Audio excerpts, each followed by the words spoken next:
영상 소거를 해주시기를 네, 부탁합니다. 네. 네, 자, 네, 기도해 주십시오. 기도드리겠습니다. 범사에 감사하라. 이것이 그리스도 예수 안에서 너희를 향하신 하나님의 뜻이니라.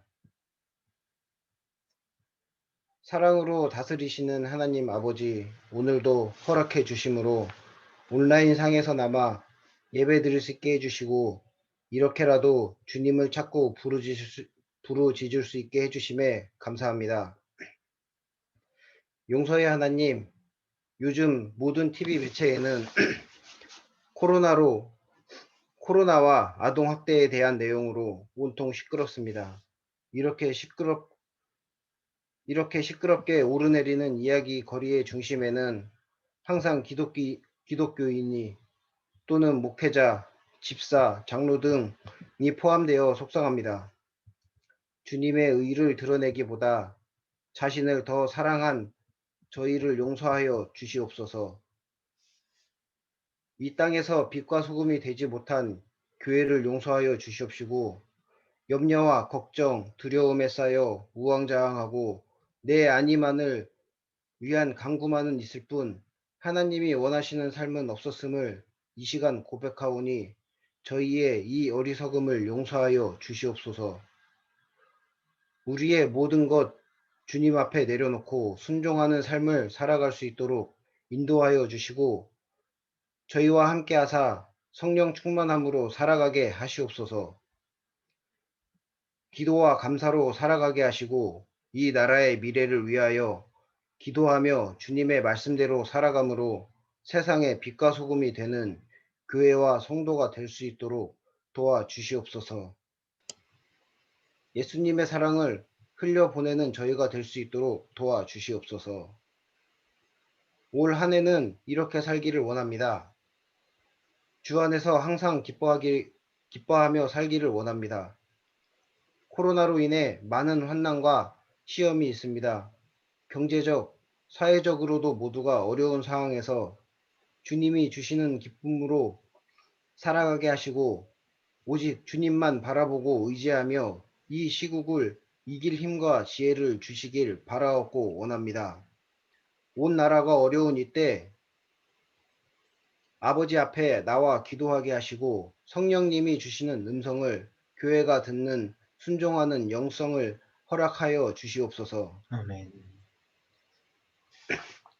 이 시간 하나님을 예배하기 위하여 모인 각 처소에서 함께하여 주시고 코로나로 인하여 비대면으로 흩어져 예배하지만 하나님을 간절히 사모하는 마음으로 모였사오니 저희의 찬양과 영광 받으시고 저희의 심령만은 오직 주님을 향하는 복된 시간 되게 하시기를 간절히 바라옵고 원합니다.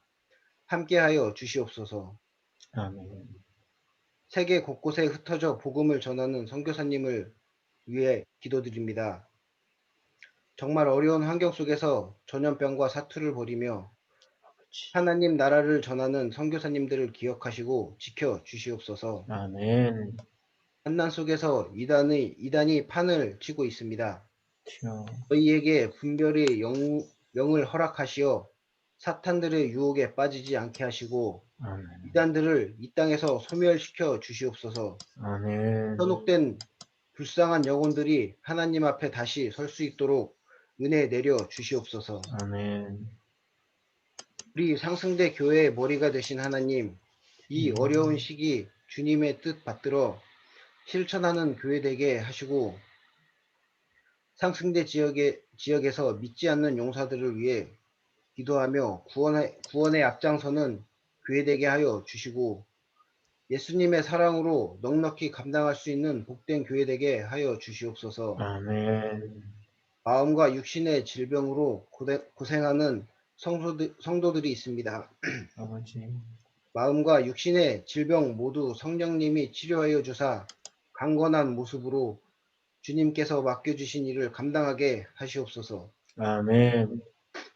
오늘 말씀을 전하실 목사님 영육간의 강건함을 허락하시고 항상 성령 충만함으로 사역을 감당할 수 있도록 은혜 내려주시고 오늘 말씀을 통하여 듣는 저희들에게 하나님의 위로하심과 인도하심을 경험하는 귀한 시간 되게 하소서. 또한 묵묵히 교회를 위하여 수고하는 걱정근 김요셉 목사님에게도 은혜 내려 주시옵소서. 아멘. 않는 곳에서도 수고하는 손길 위에도 축복하여 주시고 기억하여 주시옵소서. 아멘. 2021년 하나님이 주시는 기쁨과 사랑과 기도 속에 하나님께서 저희와 함께함을 누리는 한 해 되기를 원하옵고 평강의 주 예수 그리스도 이름으로 기도드렸습니다. 아멘. 오늘 이 시간에 주의 말씀 함께 보시겠습니다. 성경 말씀은 사도행전 28장 1절부터 20절 말씀까지 오늘 이 시간에 교독하여 함께 읽도록 제가 봉독해 드리도록 하겠습니다. 소리가 실시간으로 되지 않아서 제가 봉독하겠습니다. 같이 따라 읽으셔도 됩니다. 우리가 구조된 후에 안즉 그 섬은 멜리데라 하더라. 비가 오고 날이 참해 원주민들이 우리에게 특별한 동정을 하여 불을 피워 우리를 다 영접하더라. 바울이 나무 한 묶음을 거두어 불에 넣으니 뜨거움으로 말미암아 독사가 나와 그 손을 물고 있는지라. 원주민들이 이 짐승이 그 손에 매달려 있음을 보고 서로 말하되 진실로 이 사람은 살인한 자로다. 바다에서는 구조를 받았으나 공의가 그를 살지 못하게 함이로다 하더니 바울이 그 짐승을 불에 떨어버림에 상함이 없더라. 그들이 그가 붙든지 혹은 갑자기 쓰러져 죽을 줄로 기다렸다가 오래 기다려도 그에게 아무 이상이 없음을 보고 돌이켜 생각하여 말하되 그를 신이라 하더라. 이 섬에서 가장 높은 사람 보블리오라 하는 이가 이 근처에 토지가 있는지라. 그가 우리를 영접하여 사흘이나 친절히 머물게 하더니 보블리오의 부친이 열병과 이질에 걸려 누워 있거늘 바울이 들어가서 기도하고 그에게 안수하여 낫게 하매 이러므로 섬 가운데 다른 병든 사람들이 와서 고침을 받고 후한 예로 우리를 대접하고 떠날 때에 우리의 쓸 것을 배에 실었더라. 석 달 후에 우리가 그 섬에서 겨울을 난 알렉산드리아 배를 타고 떠나니 그 배의 머리 장식은 디오스구로라. 수라구사에 대고 사흘을 있다가 거기서 둘러가서 레교온에 이르러 하루를 지낸 후 남풍이 일어나므로 이튿날 부디올에 이르러 거기서 형제들을 만나 그들의 청함을 받아 이레를 함께 머무니라. 그래서 우리는 이와 같이 로마로 가니라. 그곳 형제들이 우리 소식을 듣고 아비오 광장과 트레이스 타베르네까지 맞으러 오니 바울이 그들을 보고 하나님께 감사하고 담대한 마음을 얻느니라. 우리가 로마에 들어가니 바울에게는 자기를 지키는 한 군인과 함께 따로 있게 허락하더라. 사흘 후에 바울이 유대인 중 높은 사람들을 청하여 그들이 모인 후에 이르되 여러분 형제들아 내가 이스라엘 백성이나 우리 조상의 관습을 배척한 일이 없는데 예루살렘에서 로마인의 손에 죄수로 내준 바 되었으니 로마인은 나를 신문하여 죽일 제목이 없으므로 석방하려 하였으나 유대인들이 반대하기로 내가 마지못하여 가이사에게 상소함이요 내 민족을 고발하려는 것이 아니니라. 이러므로 너희를 보고 함께 이야기하려고 청하였으니 이스라엘의 소망으로 말미암아 내가 이 쇠사슬에 매인 바 되었노라. 아멘. 네, 감사합니다.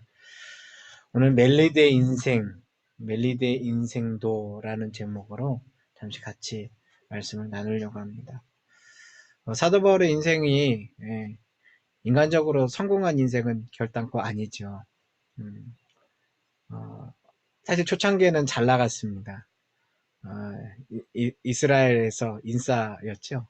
예, 인싸란 말 모르시는 분도 있을 텐데, 우리 학생들이 주변인처럼 살아가는 사람을 아웃사이더라고 표현을 하는데, 그렇지 않고 핵심 멤버로 언제든지 주목받고 잘 살아가는 친구를 인사이더라는 말로 줄여서 인싸라는 말을 쓰기를 되게 좋아합니다. 그 사도 바울이 인싸로 살아갔던 삶이 어떻게 바뀌었느냐? 예수님을 만나면서 아웃사이더가 되어버렸습니다. 이제 사람들은 사도 바울을 가리켜서 성공한 인생이라고 보고 싶어 하지 않았습니다. 젊은 시절 성경 말씀을 잘 알면서 사람들에게 열정을 가지고서 율법에 나와 있는 대로 말씀을 세우기 위하여 노력하였던 그의 모습. 그러나 그 모습이 이제 다메섹 도상에서 지금 시리아의 다마스커스라고 하는 그 시리아 수도로 올라가는 그 광경 가운데 주님을 만나고 난 다음에 그는 눈이 멀었고 그가 갖고 있었던 세상의 지식이 멀어버렸습니다. 그리고 놀랍게 또 그때부터 그는 주님이 주신 삶을 뚜벅뚜벅 걸어가기 시작합니다.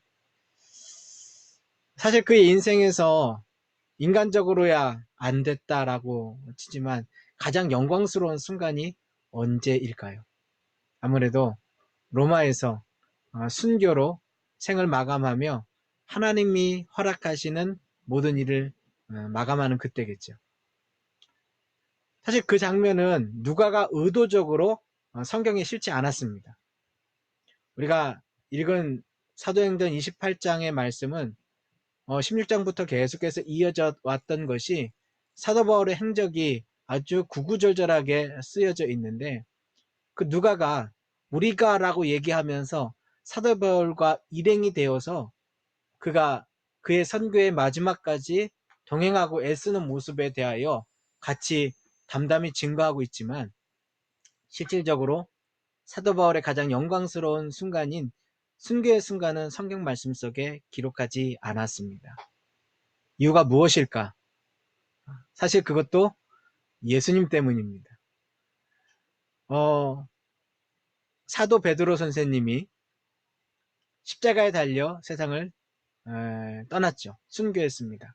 근데 그가 전승에 의하면 이렇게 이야기했다고 합니다. 어떻게 내 선생님 예수님과 똑같이 이 십자가의 영광을 받을 수 있느냐?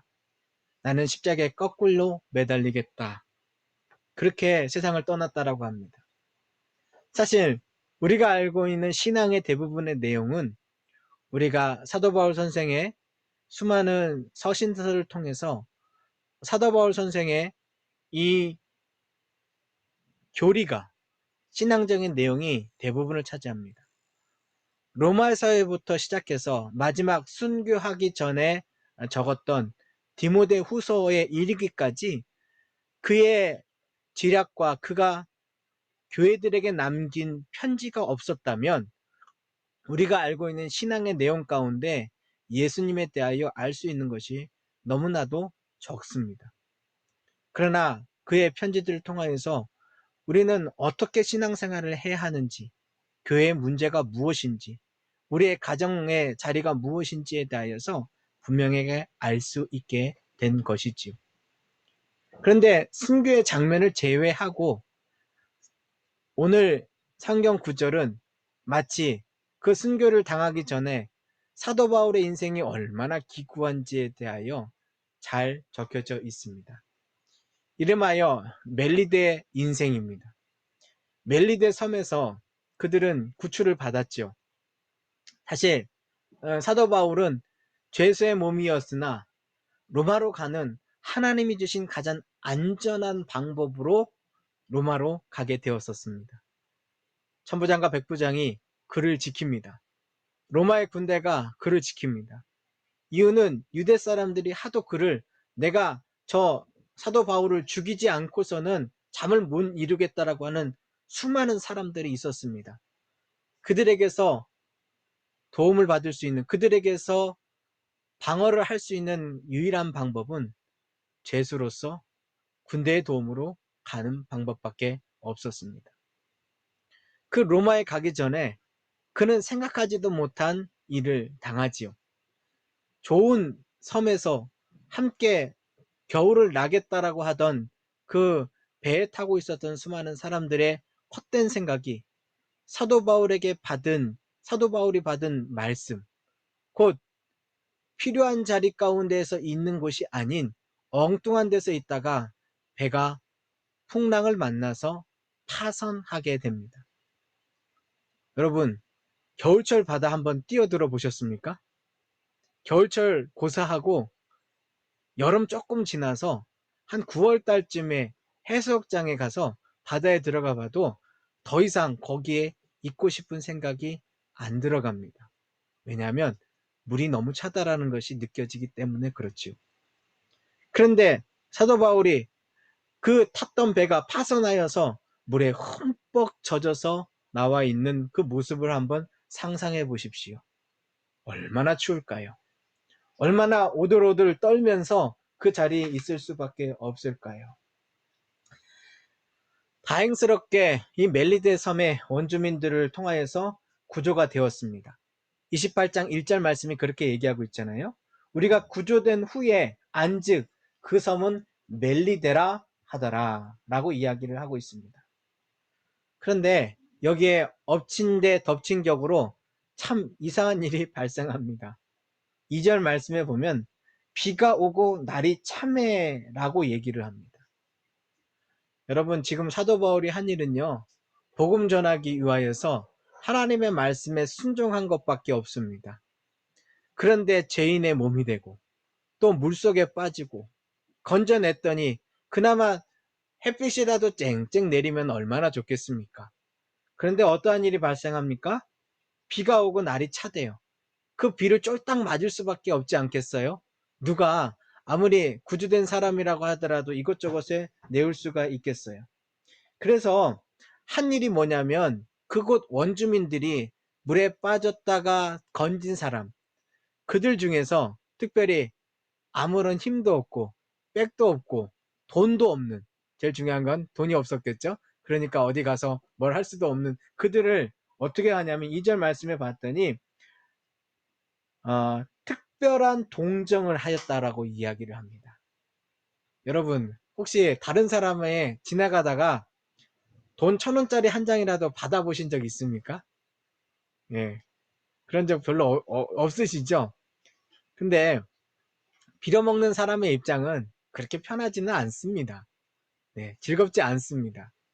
그런데 저는 이런 경험은 있습니다. 정말 차비가 없어가지고 어떻게 할 방법이 없어가지고 누군가에게 죄송합니다 하고 말씀을 드렸더니 차비를 어느 분한테, 그러니까 지금 아니고 한 20년도 넘은 일인데 받아서 집에 돌아간 적이 있습니다. 근데 그때 가만히 생각을 해보니까 별로 기분이 감사하기도 하지만 즐겁지 않더라고요. 조금 더 잘 준비했으면 얼마나 좋았을까. 왜 나는 이런 상황이 됐을까라고 하고 자기 처지에 대하여 좀 이렇게 한탄까지는 아니지만 힘들어 보았던 경험이 있습니다.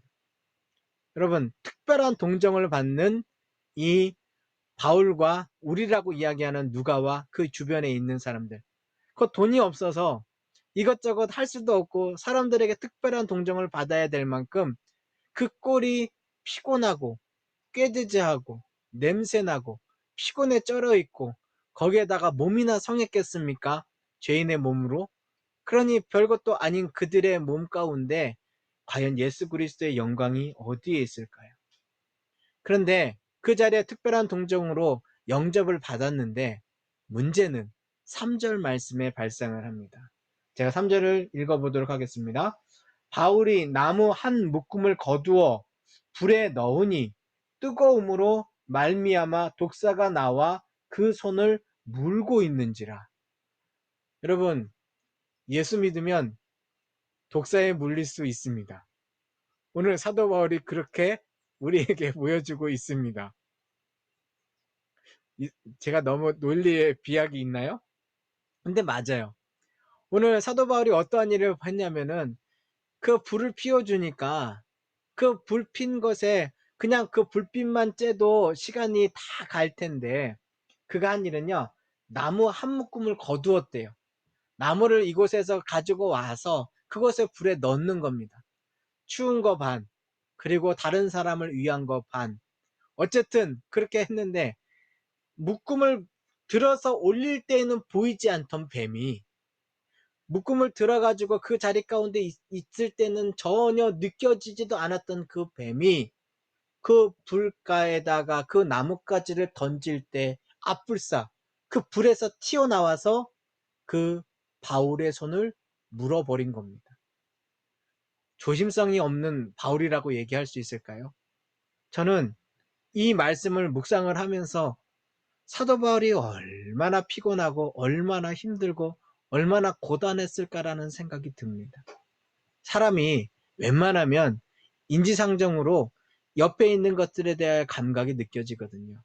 저도 뱀을 매우 싫어합니다만, 그런데 얼마나 힘이 들고 어려우면 그 나무단을 들어가지고 불에 넣었는데 그 순간에조차 그 뱀이 분명 사는 소리를 내면서 뭔가 경계를 취하고 있었을 텐데 그 소리가 전혀 들리지 않았다 이 말입니다.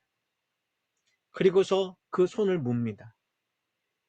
가장 큰일 난 것은 원주민들입니다. 왜냐하면 지금까지는 그 사도 바울의 일행이 너무나도 꾀지지하고 너무나도 불쌍해 보여서 동정을 베풀었습니다. 그런데 뱀에 물린 그것을 보는 순간 사람들의 마음, 그 원주민들의 마음이 바뀝니다. 4절 말씀에 그 바뀐 마음이 기록되어 있습니다. 이렇게 표현되어 있죠. 원주민이 이 짐승이 그 손에 매달려 있음을 보고 서로 말하되 진실로 이 사람은 살인한 자로다.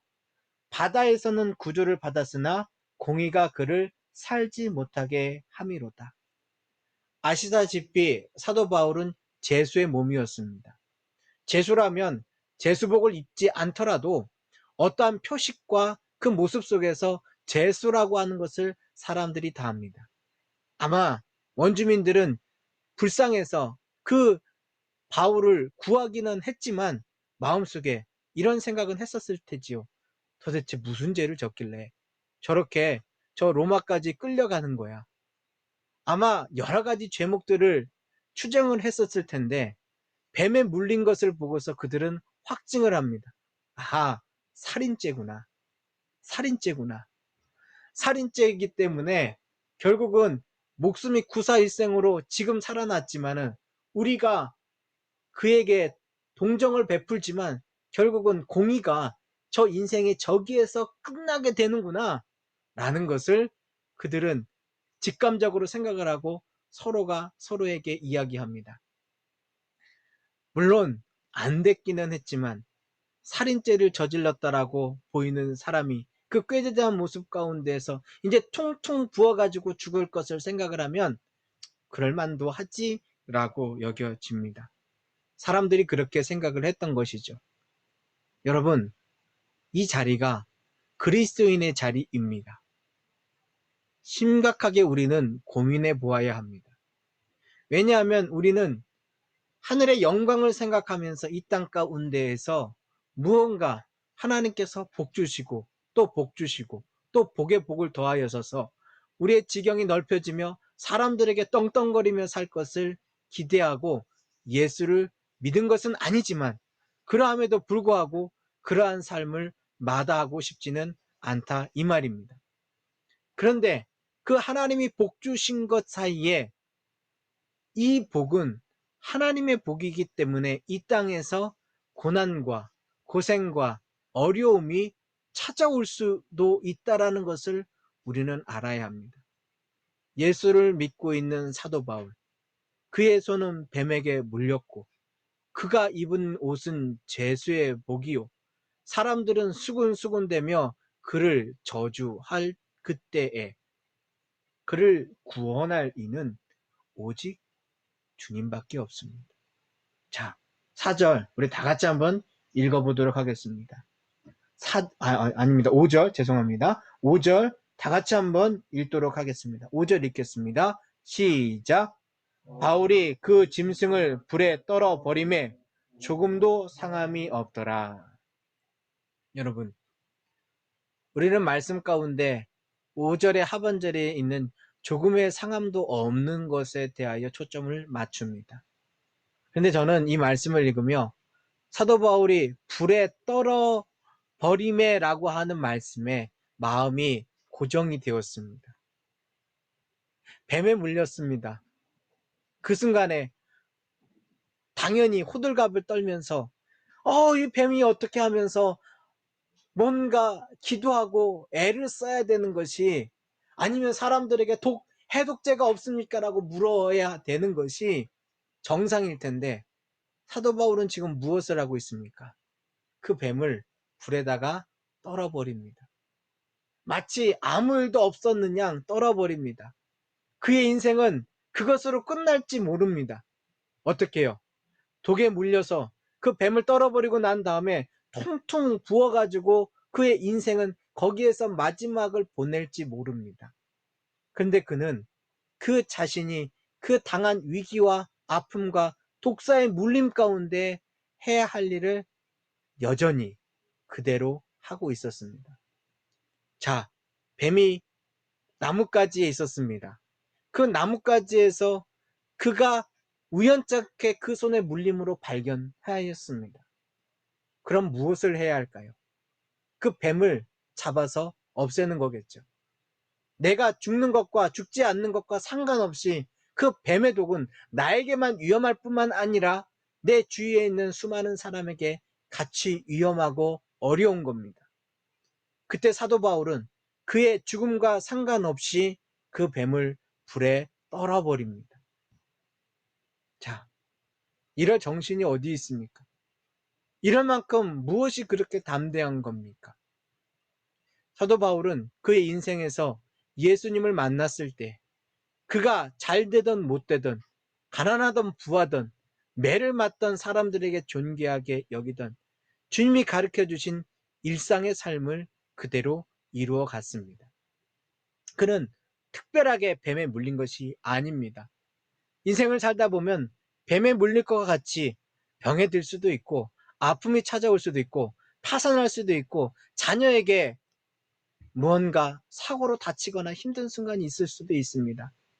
때로는 오해받아서 사람들에게 무언가 모욕을 당하거나 내 가슴이 쿵쾅쿵쾅 뛰는 만큼 힘이 들고 어려우며 밤잠 이루지 못하는 세월이 있을 수도 있습니다. 그런데 사도 바울은 그 뱀에 물려있는 그 순간에도 그 뱀을 불에 떨어버리면서 자신의 일상을 만들어 가고 있다는 사실입니다. 오늘 우리 성도님들 한 가정 한 가정, 오늘 하루를 살아가시는 이 일상이 하나님이 주신 하나님의 일을 하는 시간들입니다. 여러분, 예수님이 언제 글 한 줄 남기신 적이 있습니까? 언제 글을 적어가지고 책 한 권 우리에게 주신 적이 있습니까? 예수님은 딱 한 가지만 하셨습니다. 예수님으로서, 그리스도로서 공생애를 사셨습니다.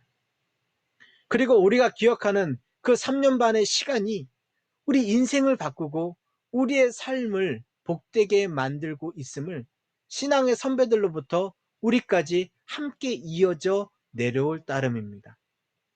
예수님은 책 한 줄 쓰시지 않아도 재테크 한 번 하신 적 없었지만, 그리고 그 삶의 자리 가운데에서 십자가형으로 인생이 끝난 것처럼 보였지만, 그 주님께서 하셨던 행동의 삶, 일상의 삶, 사람들과 만나 먹고 마시며 하나님을 기억하며 기도하고 그 하나님을 가르쳐 줬던 삶의 자리 가운데 특별한 기적의 삶이 살려졌던 것입니다. 예수님은 능력이 많으시기 때문에 병든 자도 고치고 아픈 자도 낫게 할 뿐만이 아니라 죽은 자도 살려주셨지요. 예수님은 하나님이시기 때문에 십자가의 능력과 부활의 권능을 말씀하시며 사람들에게 산상수훈과 같은 귀한 주님의 설교를 우리에게도 들려주셨지요. 하지만 우리의 삶이 그 예수님과 다르다고 말할 필요는 없습니다. 우리에게 기적이 없어도 됩니다. 우리에게 죄송하지만 나만의 독특한 말씀이 없어도 됩니다. 단 우리의 삶이 예수님처럼, 그리고 사도 바울처럼 내 인생의 자리가 힘이 들고 어려울 때도 있고, 지금 너무 우울하고 어려울 수도 있고, 바쁘고 분주하고 무엇인가 정신 차리지 못할 만큼 이곳저곳에 내 삶의 자리들을 찾아갈 수도 있어도, 내가 주 안에서 내 삶을 포기하지 아니하시는 하나님이 계시고, 하나님을 믿으며 내 삶을, 그 일상을 이루어가는 그 믿음이 있으면, 그러면 사도 바울의 능력과 은혜가 우리에게도 있을 수 있다라는 것입니다. 멜리데 섬에서 그는 가장 비참한 인생을 살아갑니다. 그러나 그 비참한 인생은 인간이 보기에 비참한 인생이지, 하나님 보시기에는 하나님이 예비하시고 준비하신 삶이 되었습니다. 그것을 우리는 6절 말씀에서 봅니다. 그들은 그가 붙든지 혹은 갑자기 쓰러져 죽을 줄로 기다렸다가 오래 기다려도 그에게 아무 이상이 없음을 보고 돌이켜 생각하여 말하되 그를 신이라 하더라. 여러분, 사실 신이라고 이야기하는 그 판단은 잘못된 것이죠. 하지만 그들은 신이라고 이야기한 것이 비록 죽지 않는 사도 바울 때문이기는 하지만, 사실은 그의 모습 가운데 성령님께서 함께 하시고 인도하셨기 때문에 그가 상하지도 않고 죽지도 않고 붙지도 않았을 것을 우리는 알고 있습니다. 자, 성령님께서 우리 안에 계시면 우리의 삶의 자리 가운데 아픈 자리가 낫는 기적이 분명히 있습니다. 그러나 우리는 그것이 있지 않다고 하여서 성령님이 있지 않은 것은 아닙니다. 성령님이 우리 가운데 계신 것의 가장 중요한 증거는 사도 바울의 자리와 같이 뱀을 불에 털어버리는 그 일상의 자리, 그 일상의 삶의 자리에 주님을 믿고 의지하는 사람으로서 서나가면 됩니다. 하나님은 그를 아프게도 붓게도 하지 않으셨습니다. 그러나 하나님께서는 사도 바울을 감옥에 갇히게도 하셨고, 그리고 물에도 빠뜨리셨고, 그리고 뱀에도 물리게 하셨습니다. 무슨 얘기냐? 하나님이 주신 기적과 하나님께서 처하게 하신 상황이 반대되는 것 같지만, 그 모든 인생이 합하여져서 주님께서 받으시는 온전한 신앙인의 삶으로 만들어졌다라는 사실입니다. 오늘 어떠한 고난이 주님을 믿지 못하도록 우리의 가슴을 옥죄입니까? 또 어떠한 영광이 하나님께, 주님을 의지하며 나아갈 수 있도록 우리의 마음에 용기를 부여잡게 합니까? 무엇이든 상관없이 우리의 인생은 하나님이 택정하셨습니다. 하나님께서 택하셔서 하나님의 자녀로 삼아 주셨습니다. 그렇다면 그 자리가 멜리데 섬의 힘들고 어려운 자리라고 할지라도 걱정하지 마십시오. 주님께서 함께 하시는 자리는 내 가슴에 뛰놀고 힘들고 또는 어려운 것과 상관없이 주님께서 우리를 이끌어 가시는 삶의 여정일 따름입니다. 결국 이 힘들고 어려운 6절까지의 사도 바울의 기구한 운명과 하나님의 섭리 가운데 7절 말씀에서부터 나와 있는 보블리오라고 하는 사람이 그를 청하여서 3개월 동안 먹고 자고 함께하고 할 수 있는 모든 여건과 환경을 제공합니다. 우리 눈에 보이기에는 보블리오가 눈에 들어오지만, 사실은 보블리오를 움직여서 그에게 공급하시는 이가 하나님이신 것을 우리는 알고 있습니다.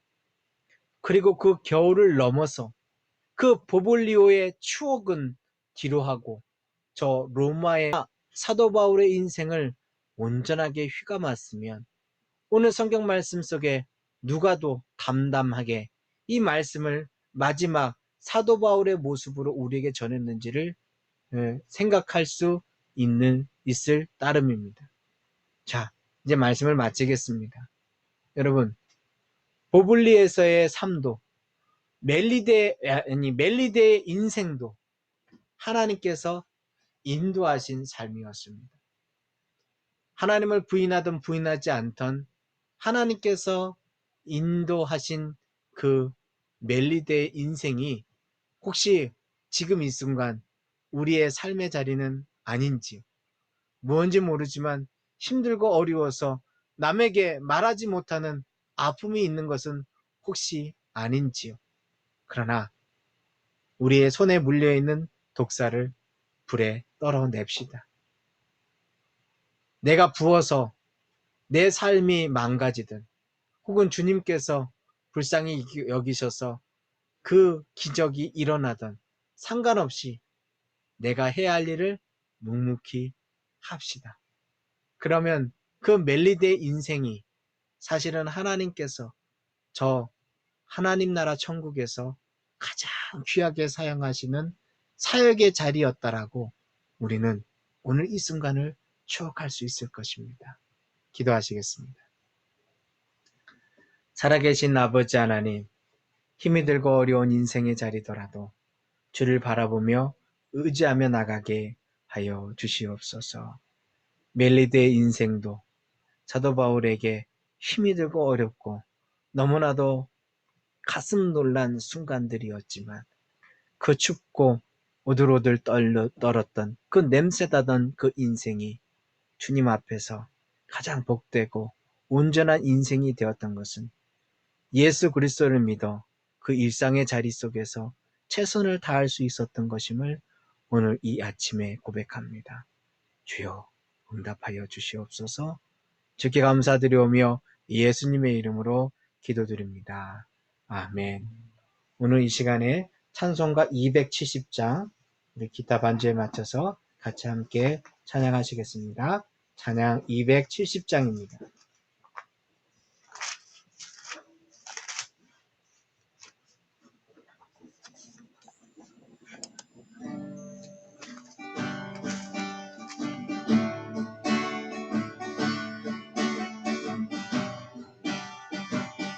편찮은 주님의 사랑과 거룩한 보혈의 공로를 우리 다 찬양을 합시다. 주님을 만나볼 때까지 예수는 우리를 깨끗게 하시는 주시니 그의 피 우리를 눈보다 더이게 하셨네. 우리를 깨끗게 한 피는 무궁한 생명의 물이세. 생명의 구원을 받은 자 하나님 찬양을 합시다. 예수는 우리를 깨끗게 하시는 주시니 그의 피 우리를 눈보다 더이게 하셨네. 주님의 거룩한 보혈을 날마다 입으로 간증해 담대히 싸우며 나가세.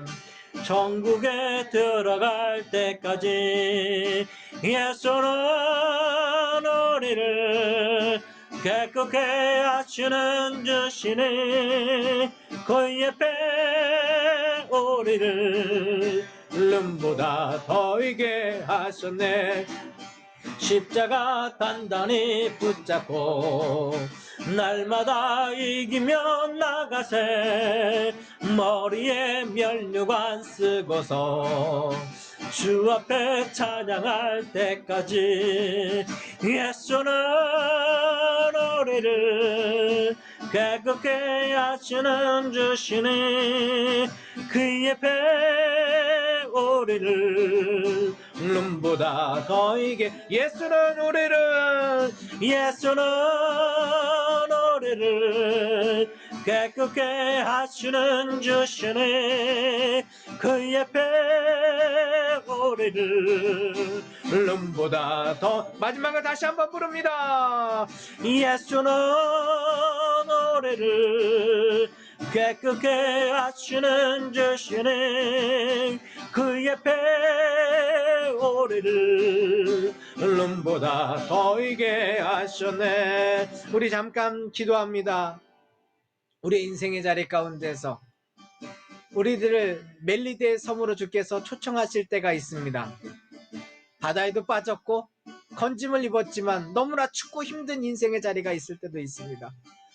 나는 최선을 다하며 나뭇가지를 모으며 그것을 불에 넣어 사람들의 추위를 달래며 나의 어려움을 감싸기를 원했지만 불사 독사가 나를 물어가며 내 인생이 망한 것처럼 여겨질 때도 있습니다. 그런데 그때 우리가 할 일은 하나님 기적을 베풀어 주십시오가 아니라 주님, 내가 주님 앞에 내게 주신 일상의 자리 가운데 실망하지 아니하고 내 가슴 놀랐을지라도 그 뱀을 떨어버리며 그 독사를 떨어버리며 주님이 내게 맡겨주신 그 자리 가운데 내 일생을 만들어 가겠습니다라고 하는 우리의 결단과 믿음의 실행력입니다. 오늘 우리에게 그것을 주께서 약속하여 주십니다.